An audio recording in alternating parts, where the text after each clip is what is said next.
Железница бара доброволци за пензионирање. Ке го скусува бројот на вработените за да ги намали и трошоците. Идејата е да си заминат само оние што сакаат доброволно пред време да се пензионираат. Има некои размислувања во тоа сондирање дали би имало некоја бројка која што би евентуално би сакала да оди предвремено.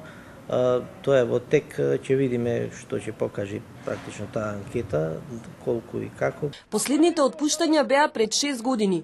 Повеќе од 850 луѓе беа прогласени за технолошки вишок, но трансформацијата на МЖ се сведе само на откази и формирање на 2 железнички предпријатија. Проблемите се продлабочија.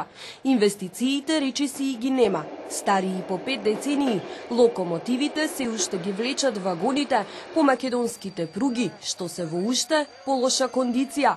Пари за нов возен парк нема. Неизвестно е дали ќе може да се набават половни.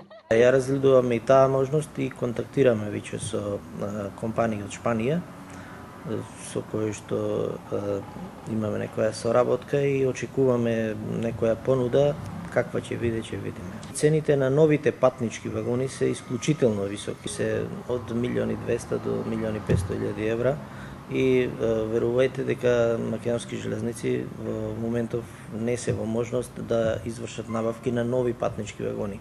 Но сликата, како одвнатре изгледаат возовите на дополнета, со серијата несреќи во последно време, се алармантен показател дека итно се потребни сериозни инвестиции и во инфраструктурата, и во транспортот.